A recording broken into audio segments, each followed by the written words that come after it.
성령의 불, 통회하고 자복하게 하시는 회개의 영을 한국교회에 부어주시기를 간절히 사모하고 소망하는 시간이 되기를 바랍니다. 요한계시록에 나오는 사대교회는 오늘의 한국교회의 실상을 들여다볼 수 있는 거울이라고 저는 생각합니다. 솔직히 저는 이 말씀을 전하고 싶지 않았습니다. 우선 제가 너무 부담스러운 말씀이고 듣기에 거북한 말씀이고 기분이 좋지 않는 말씀이기 때문입니다. 그래서 저는 이 말씀 오늘 전하고 싶지 않아서 꽤 고집을 피웠습니다마는 주님은 밤낮 이 말씀에만 매달리도록 종을 몰아붙였습니다. 그러므로 설교자가 전하고 싶어서 전하는 말씀이 아님을 알아주시기 바랍니다. 오른손에 7영과 7뼈를 가지신 예수 그리스도께서 한국교회를 위해서 주시는 말씀이라고 저는 믿습니다. 사대교회를 향해서 주님은 이렇게 책망하십니다. 내가 내 행위를 아노니 내가 살았다는 이름은 가졌으나 죽었느니라. 내가 내 행위를 아노니 내가 살았다는 이름은 가졌으나 죽었느니라. 이름이 살았다는 것으로 보아 사대교회는 평판이 꽤 좋았던 것 같습니다. 이름만 들어도 사람들은 아, 그 교회 대단하지, 대단해 하고 인정을 했던 것 같습니다. 성경학자들은 사대교회가 한때 놀라운 부흥을 경험한 화려한 과거를 가지고 있었다고 생각합니다. 그들은 오랫동안 그 후광을 즐기고 있었던 모양입니다. 따라서 사람들 보기에는 살아 움직이는 교회처럼 보였을 것입니다. 열심도 뜨겁고 봉사도 많이 하고 예배도 감동적이고 뭐 하나 흠을 잡을 데가 별로 없었던 것 같습니다. 그러나 이런 것들은 어디까지나 사람들의 눈에 비친 그 교회의 허울에 지나지 않았습니다. 불꽃 같은 눈으로 중심을 보시는 주님의 눈에는 불행하게도 그 교회는 행위가 죽어 있었습니다. 행위에서 온전한 것을 찾을 수 없었던 것입니다. 사랑하는 성도 여러분, 행위가 무엇입니까? 말씀대로 순종하는 삶입니다.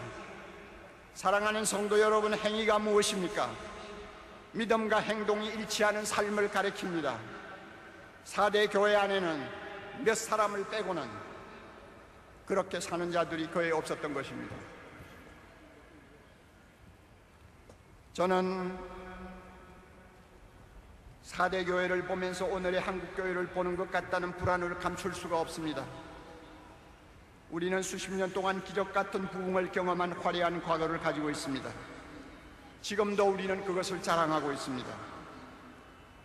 5만이 넘는 교회, 1000만의 성도, 세계 제1의 교회, 새벽을 깨우는 대단한 열심, 남에게 뒤지지 않는 헌신, 10,000명이 넘는 선교사들, 많은 헌금, 큰 교회당 등 자랑거리가 한두 가지가 아닙니다.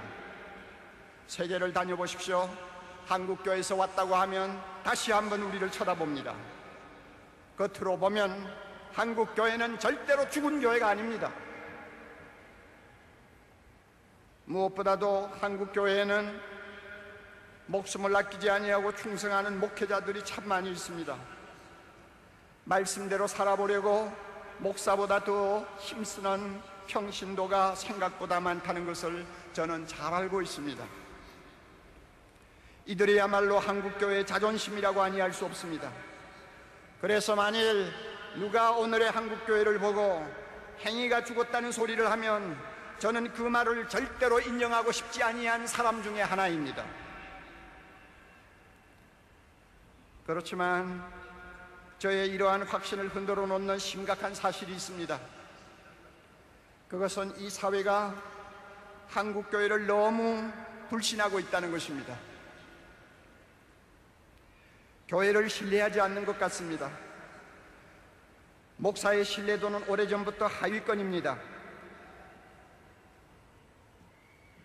교회에 들어왔다가 실망하고 등을 돌리는 젊은이들이 적지 않습니다.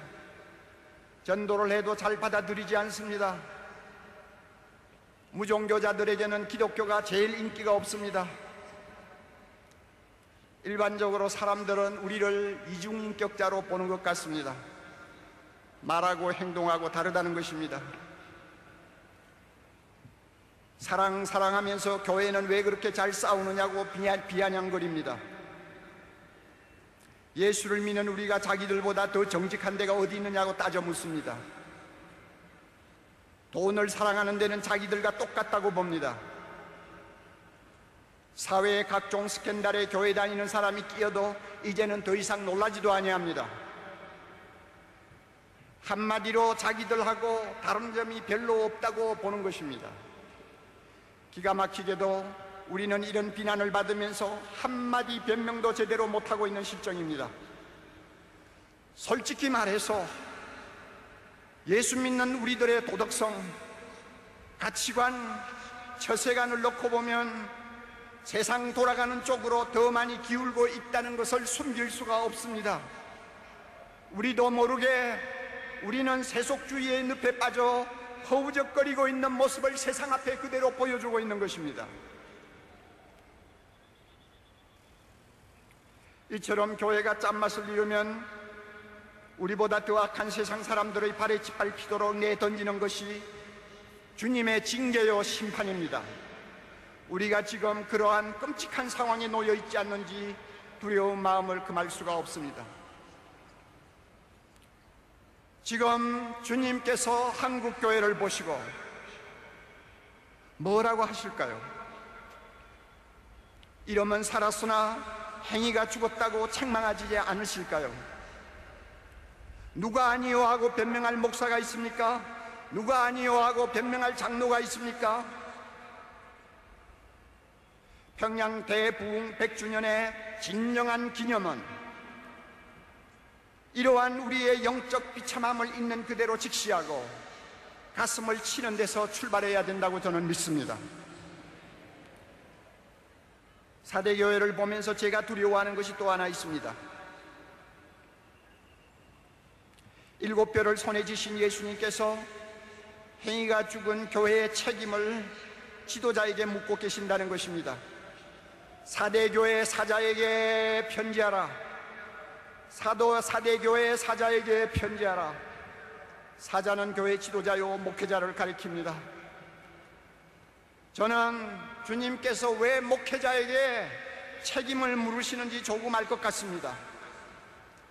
수십 년 목회를 하면서 목사의 입장에 서면 이름은 요란하지만 행위가 죽은 교회를 만드는 것은 별로 어렵지 않다는 것을 저는 터득하게 되었습니다. 어떻게 하면 되는지 여러분 아시고 싶습니까? 이렇게 하면 됩니다. 목사가 말씀을 가르치거나 설교를 하면서 복음을 조금씩 변질시키면 됩니다. 그리고 나중에는 복음이 얼마나 변질되고 있는지조차도 모를 정도로 둔감해지면 됩니다. 그러면 교회는 이름만 살았고 행위는 죽어질 수 있습니다. 우리가 잘 아는 바와 같이 복음이란 누구든지 예수를 믿으면 구원받는다고 하는 기쁜 소식입니다. 그러나 이 복음에는 진리의 양면성이 들어있습니다.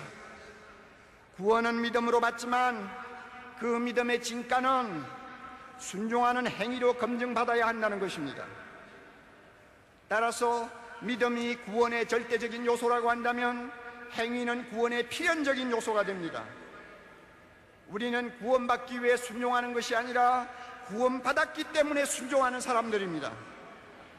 그러므로 믿음과 행위는 따로 놓고 생각할 수가 없습니다. 예수님은 이 사실을 가리켜서 좋은 나무와 좋은 열매로 비유를 하셨습니다. 따라서 목회자는 믿음과 순종을 똑같이 중요하게 다루고 가르쳐야 합니다. 믿음으로 구원 얻는다는 로마서를 설교했으면 행함이 없는 믿음은 죽었다는 야고보서도 진지하게 가르쳐야 하는 것입니다. 청중은 원래 귀에 듣기 좋은 말씀을 선호하는 경향이 높습니다. 믿기만 하면 구원받는다고 하면 모두가 아멘 합니다. 믿음만 있으면 하늘의 복도 받고 땅의 복도 받을 수 있습니다 하면 할렐루야 하고 열광합니다. 그러나 행함이 따르지 않는 믿음은 거짓 믿음이요 구원도 확신할 수 없다고 하면은 얼굴이 금방 굳어져 버립니다. 말씀대로 살지 못하는 죄를 지적하거나 책망하면 예배 분위기가 금방 싸늘해져 버립니다. 듣기가 싫고 몹시 거북스럽기 때문입니다. 사랑의 교회에서 사역할 때 저는 비슷한 반응을 가끔 볼 수 있었습니다. 이런 청중의 반응에 예민해지면서 저도 모르는 사이에 그들이 좋아하는 말씀을 일부러 골라서 설교하는 사람으로 바뀌는 것을 보았습니다. 대신 죄라든지 회개라든지 순종이라든지 거룩이라든지 하는 듣기 피곤한 말씀은 할 수 있으면 피하거나 꼭 말을 해야 할 때는 달래듯이 부드럽게 말하고 싶어하는 유혹에 끌려가는 것을 보았습니다. 저의 이런 모습은 예수님이 절대로 바라시는 것이 아니었습니다. 저도 절대로 원하는 것이 아니었습니다. 그러나 실제로는 그런 일이 강단에서 일어나고 있었고 그 결과 저도 모르게 복음을 조금씩 변질시키는 설교자가 되어가고 있었습니다. 이렇게 되니까 교회가 커지면 커질수록 말씀대로 순종하는 행위에는 별로 관심이 없고 믿음만 가지고 떠드는 값싼 은혜에 안주하기를 좋아하는 무리들이 자꾸만 늘어가는 것을 볼 수가 있었습니다. 종교개혁자 루터를 여러분 기억하실 것입니다. 구원은 오직 믿음으로 받는다고 하는 놀라운 복음을 재발견한 위대한 지도자였습니다. 그는 우리가 구원을 받는데 의로운 행위는 아무런 공로가 되지 못한다고 가르쳤습니다. 그는 비텐브루크에서 34년간 4,000번 이상 설교를 했습니다. 그러나 믿음을 일방적으로 강조하는 루터의 신학을 제대로 이해하지 못한 사람들은 그의 메시지를 곡해하기 시작했습니다. 순종하는 행위에 대해서는 별로 관심을 두지 않는 사람들이 되어가고 있었습니다. 믿기만 하면 구원받는데 죄 좀 지었다고 해서 그게 뭐가 그렇게 대단한 거냐 하면서 자기 욕심대로 살기를 좋아하는 사람들이 되어가고 있었습니다. 따라서 그 도시는 믿음의 방종이 난무하는 타락한 사회가 되어갔습니다. 이런 기막힌 상황을 지켜보면서 루터는 자기 설교에 대한 확신이 흔들리기 시작했습니다. 그래서 한동안은 설교를 그만두었습니다. 그리고 그는 이렇게 단식했다고 합니다. 선한 양심을 가진 목사라면 설교하기보다 차라리 수레를 끌고 도를 운반하는 편이 낫겠다 라고 했습니다. 사랑하는 성도 여러분, 루터가 우리에게 주는 아주 값진 교훈이 하나 있습니다. 그것이 무엇인지 압니까?